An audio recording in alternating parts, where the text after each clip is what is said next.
너는 이름이 뭐야? 지안, 정지안.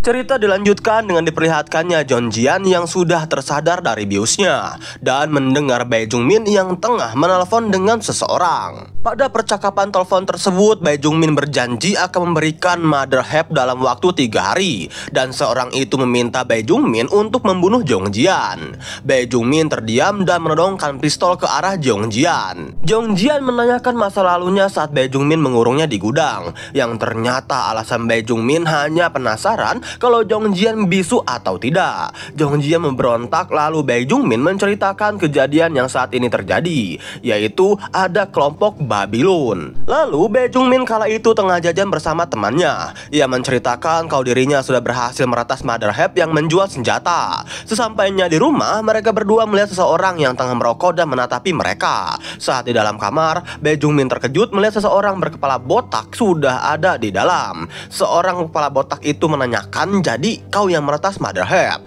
dan memukuli Bae Jung Min dan juga temannya. Bae Jung Min dan temannya tengah tertekan karena mereka akan diancam semenit lagi jika tidak bisa menyelesaikan tugasnya. Lalu Bae Jung Min berhasil menyelesaikan pelacakan, sementara temannya yang belum selesai langsung dijedor oleh si bapak botak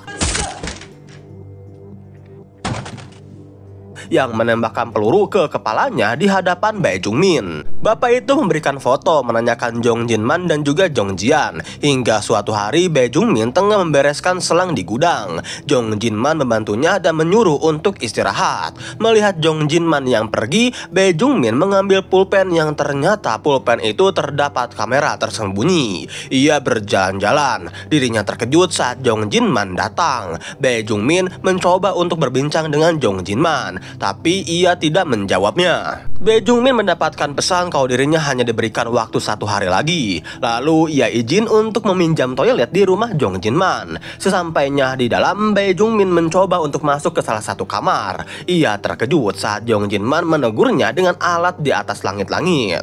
Tak lama Jong Jinman datang menemuinya, meminta Bae Jung Min memperbaiki komputernya yang rusak. Melihat kesempatan itu, Bae Jung Min mengcopy semua datanya untuk mendapatkan informasi. Selesai bekerja, Bae Jung Min mendapatkan informasi kalau Jong Jinman sudah mengakses komputernya. Lalu penyadapan berhasil. Suara pintu mencurigakan terdengar. Ternyata dari Pak Botak yang masuk lalu menodongkan pistolnya.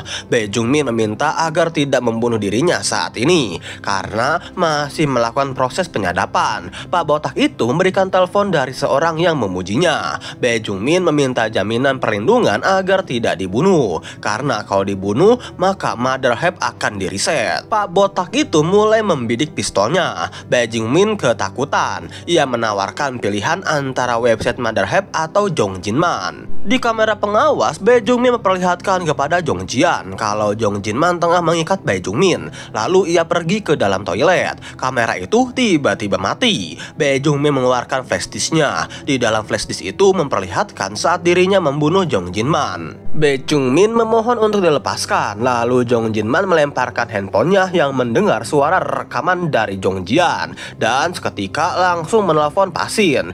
Bae Jung Min memohon untuk dilepaskan dan mengatai Jong Jinman sibal. Karena kesal, Jong Jinman berbalik arah dan melukai mulut Bae Jung Min. "Kau suruh Babylon saja yang menolongmu. Tepati janji mereka. Mengangguk jika kau paham." Setelah mengangguk, Jong Jinman melepaskan ikatan talinya. Bae Jung Min berjalan ke arah toilet. Saat membukanya, melihat Jong Jinman yang sudah mengakhiri hidupnya di atas bathtub.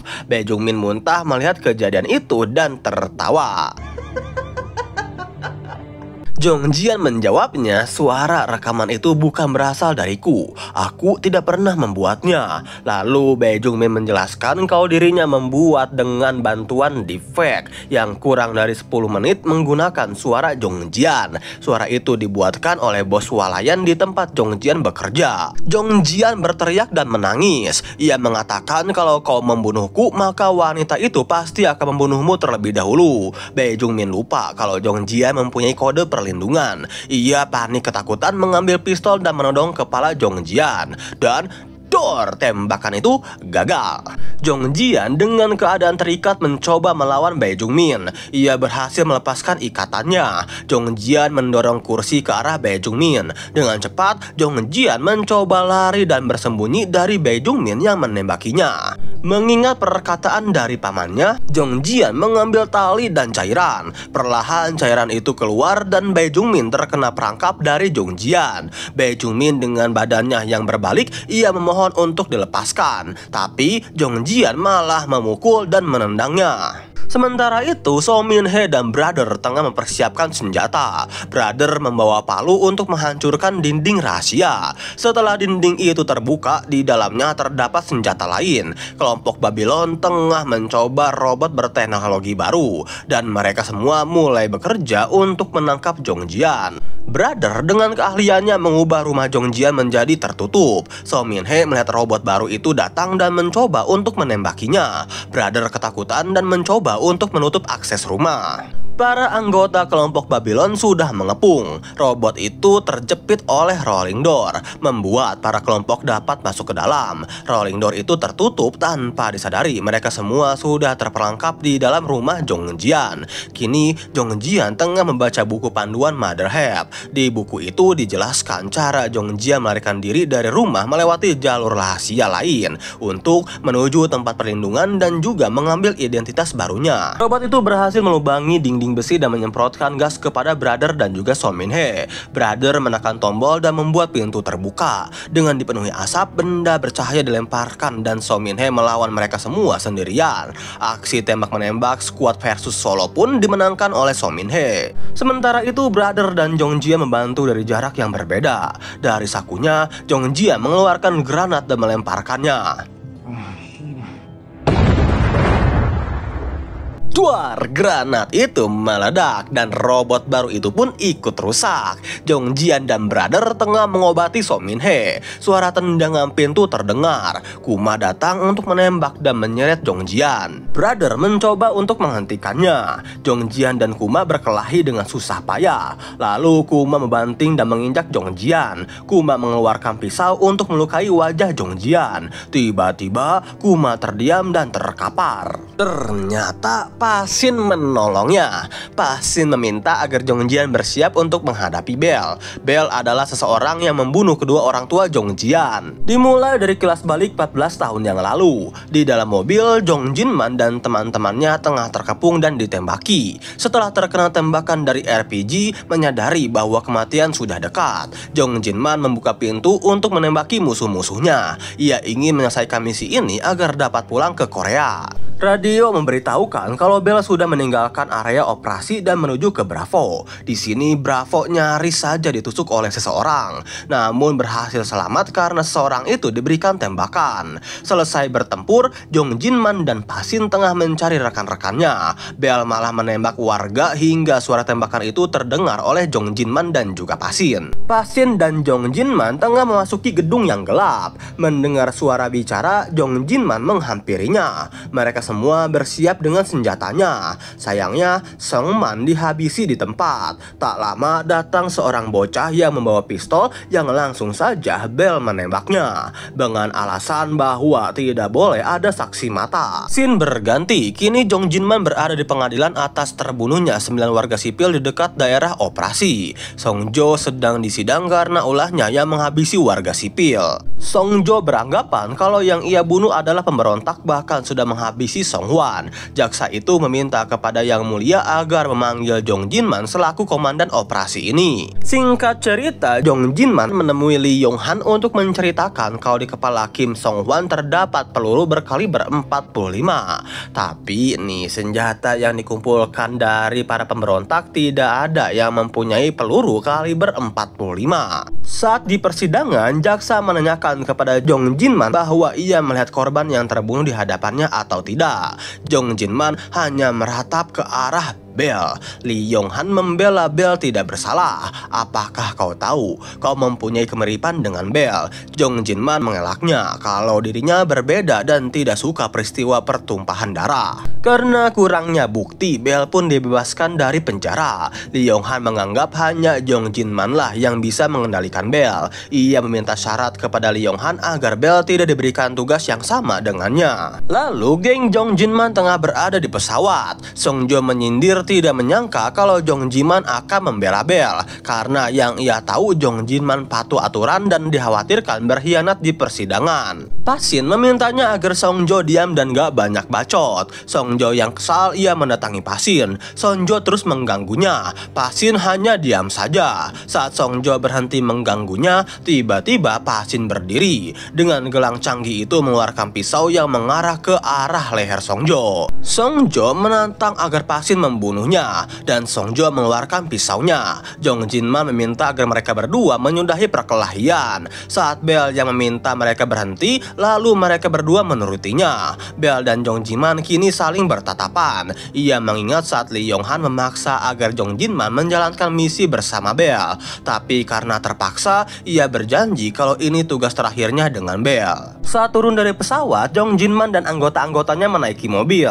Ia memanggil Bell untuk memberikan peringatan agar tidak bertindak dan mengambil keputusan sendiri dan ia akan menangkap Tao. Belum selesai bicara, Bell sudah meninggalkan Jong Jinman. Lalu Jong Jinman memanggilnya lagi, memberitahu kalau dirinya akan menangkap Tao. Sedangkan Bell mengurusi sisanya. Bell tidak terima karena menurutnya saat di hari persidangan, ekspresi Jong Jinman seperti mempunyai rasa dendam yang ingin membunuhnya. Lalu mereka berdua hanya bertatapan dan Bell pergi menaiki mobil. Saat operasi itu dimulai, Bell memberikan pisaunya kepada seseorang. Seseorang itu mengambil pisaunya. Bell menantang agar orang itu melawannya. Karena kelamaan, Bell menarik rambutnya dan perkelahian terjadi. Bell menghabisi orang itu di tangannya. Sementara itu Jong Jinman dan Pasin tengah mengajar Tao dan Jong Jinman berhasil membuat Tao terluka. Ia melarikan diri ke rumahnya yang banyak uang untuk mengambil senjata. Sayangnya ia tertangkap oleh Pasin. Bell mencurigai ruangan di dalam gedung itu. Saat mencoba membukanya, terdengar suara teriakan wanita yang ternyata ada segerombolan wanita di dalamnya. Salah satu wanita itu memohon untuk meminta pertolongan. Langsung saja Bell melemparkan granat ke dalam ruangannya. Pasin dan Jong Jinman mendengar suara dentuman itu. Mereka berdua mendatangi ruangannya. Dengan ekspresi kesal, Jong Jinman menatap Bell. Mereka semua bersiap dengan senjatanya. Bell memajukan kepalanya dan menyuruh Jong Jinman membukanya. Song Jo mencoba agar mereka berdua berdamai. Jo Jingman akhirnya menyuruh Bell dan yang lainnya meledakkan gedung dan pulang. Satu persatu bom pun dipasang. Saat itu Jong Jinman mencurigai lemari. Ia pun membukanya. Tiba-tiba wanita seksoi menyerangnya dengan pisau. Ternyata awal mula pertemuan Jong Jinman dengan So Min Hye. So Min Hye memohon agar Jong Jinman cepat menembakinya. Lalu ia memberikan jaketnya untuk menutupi badan So Min Hye. Saat di luar gedung, ia menyuruh semuanya pergi dan meminta Pasin untuk mengawasi Bell yang akan terkena inspeksi. Bom yang dipasangkan itu akan meledak. Ia dengan cepat kembali untuk membawa So Min Hye pergi. Sayangnya ia terciduk oleh Bell. Ia langsung menembakinya. Sayangnya Bell berhasil menyergapnya. Jo Jingman menyuruh So Min Hye untuk lari. Sedangkan ia berkelahi dengan Bell. Mereka berdua mengeluarkan pisau dan saling serang hingga berguling-guling di lantai. Perkelahian itu sangat amat sengit. Saat Bell akan menghabisi Jong Jingman, tiba-tiba saja suara pistol ditembakkan ke arah Bell oleh So Min Hye. Dengan sekarat, Bell berjanji akan menghabisi semua keluarga dan teman-teman Jong Jingman. Karena kesal, akhirnya ia berhasil menghabisinya. Sayangnya peluru itu habis dan bom akan segera meledak. Duar, bom itu meledak. Kini Jong Jingman tengah berada di ruangan interogasi. Ia diinterogasi oleh Lee Yong Han. Selesai diinterogasi, ia memberikan pistol kepada Lee Yong Han dan Jong Jingman pergi. Sung Jo kini tengah membereskan barang-barang milik Bell. Ia menemukan jam tangan mewah dan mengambilnya. Lalu barang-barang itu dibawa ke atas rooftop untuk dibakar. Sung Jo menanyakan kalau Jong Jingman yang akan mengambil cuti. Ia berharap agar Jong Jingman cepat kembali agar timnya dapat menghasilkan uang yang lebih banyak. Lalu Jong Jingman pulang. Kini ia tengah di terminal. Di sekitarnya banyak orang yang mencurigakan mengawasi Jong Jingman. Saat mendekati rumah, ia menelpon sang kakak. Tapi sayangnya respon sang kakak malah memarahinya. Ya iyalah Jinman, makanya jangan kabur bertahun-tahun Anda ini ya. Nah, sesampainya di rumah, ia melihat sang kakak, ibu, Jong Jian kecil dan juga kakak ipar yang menyambutnya. Sang ibu menangis dan memeluk Jong Jingman. Lalu Jong Jinman dan Jong Jian saling bertatapan. 너는 이름이 뭐야? 지안, 정지안. Di sisi lain, Song Jo tengah melatih tembakannya menggunakan sniper. Seseorang misterius datang menghampirinya. Saat kacamata itu dibuka, ternyata Bell masih hidup. Dan kemunculan Bell ini pun sekaligus menutup alur cerita dari drama Korea yang berjudul A Shop Killer episode yang ke-5 sampai episode yang ke-6.